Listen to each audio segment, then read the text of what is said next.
Assalamualaikum warahmatullahi wabarakatuh. Kami praktikan dasar-dasar fisiologi tumbuhan dari kelompok 6 kelas tanah B. Di sini kami akan menjelaskan tentang stomata. Baiklah, yang pertama saya sendiri. Perkenalkan, nama saya Apriya Tiffany, BP 1910233006. Di sini saya akan menjelaskan tentang pengertian stomata, letak stomata, fungsi stomata, serta densitas stomata. Baiklah, yang pertama yaitu pengertian stomata. Stomata berasal dari bahasa Yunani yaitu stoma yang berarti mulut.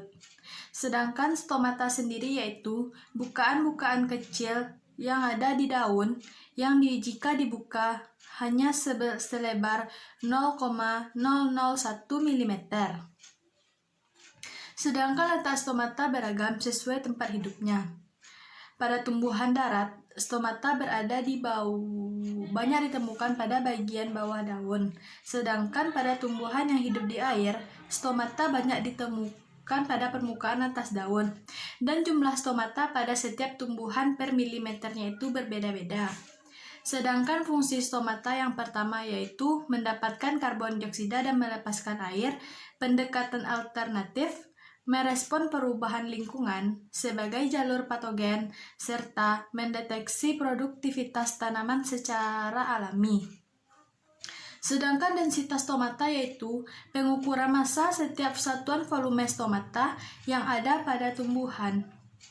Semakin besar volumenya, maka akan semakin tinggi satuannya. Baiklah, sekian dari saya. Assalamualaikum warahmatullahi wabarakatuh. Perkenalkan, nama saya Viola Okta Pratama, BP 1910231013, dasar-dasar fisiologi tumbuhan TNB. Baiklah, pada video kali ini saya akan menjelaskan tentang faktor-faktor yang mempengaruhi intensitas stomata pada tumbuhan. Salah satunya adalah faktor lingkungan. Faktor lingkungan yang terbukti dapat mempengaruhi kerapatan stomata pada daun adalah intensitas cahaya matahari. Selain mempengaruhi terhadap kerapatan stomata, cahaya juga mempengaruhi proses membuka dan menutupnya stomata. Menambahnya bahwa suatu stomata memiliki waktu 1 jam untuk proses pembukaan pada siang hari.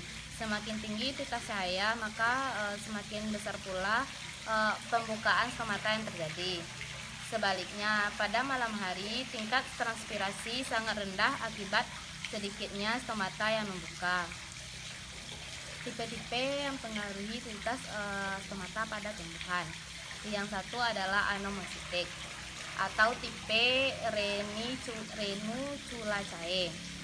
Sel penutup dikelilingi oleh sejumlah sel yang tidak berbeda ukuran dan bentuknya dari sel epidermis lainnya. 2. Anisositik atau tipe Crucifaceae. Sel penutup dikelilingi oleh 3 buah sel tetangga yang tidak sama. Yang ketiga adalah parasitik atau tipe Rubiopecae. Setiap sel penutup diiringi sebuah sel tetangga sejajar dengan sumbu sel penutup serta celah. Yang keempat yaitu diasitik atau tipe Charicopiceae. Setiap stomata dikelilingi 2 sel tetangga. Dinding bersama dari kedua sel tetangga itu tidak lurus terhadap sumbu melalui panjang sel penutup serta celah. Yang kelima yaitu apinositik. Jumlah sel tetangga 4 atau lebih yang susunannya melingkar dan sel-selnya memanjang ke arah radial terhadap sel penutup. Sekianlah video saya kali ini. Jika ada kata yang salah mohon dimaafkan. Assalamualaikum warahmatullahi wabarakatuh. Perkenalkan, nama saya Nada Afifah, nomor BP 1910233011 dari kelompok 6, praktikan dasar-dasar fisiologi tumbuhan kelas tanah B. Baiklah, pada kali ini saya akan membahas 3 bagian materi. Yang pertama, tipe stomata berdasarkan letak penebalan sel penutup. Yang kedua, tipe stomata berdasarkan penyebaran pada tanaman. Yang ketiga, bagian-bagian pada stomata. Baiklah, yang pertama, tipe stomata berdasarkan letak penebalan pada sel penutup. 1. Penebalan sel penutupnya terjadi di antara 4-6 sel tetangga, biasanya terdapat pada tanaman Araceae. Yang kedua, penebalan sel penutupnya terjadi di antara 4-6 sel tetangga, namun 2 di antaranya berbentuk bulat dan lebih kecil, biasanya terdapat pada tanaman Palmae.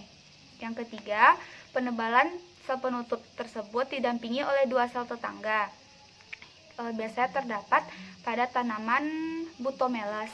Yang keempat, tidak bertetangga, artinya pada letak penebalan pada sel penutupnya tidak didampingi oleh sel-sel tetangga. Yang kedua, tipe-tipe stomata berdasarkan penyebaran pada tanaman. Pada tanaman dikotil, jumlah stomata atas atau stomata yang terdapat pada bagian atas daun lebih banyak daripada stomata bawah. Sedangkan pada tanaman monokotil, jumlah stomata pada bagian atas dan bagian bawah jumlahnya sama. Selanjutnya, bagian-bagian pada stomata. 1. Sel penutup. Sel penutup ini adalah sel-sel epidermis yang berubah fungsinya dan berubah bentuknya, dan pada sel penutup ini terdapat kloroplas. Yang kedua, sel tetangga. Sel tetangga ini adalah sel-sel yang berdampingan di sekitar sel penutup yang berfungsi untuk berasosiasi dengan sel penutup. Yang ketiga, celah atau porus. Celah atau porus ini dapat mengatur, membuka, dan menutupnya porus sesuai dengan perubahan osmosis yang terjadi. Yang keempat, ruang udara dalam.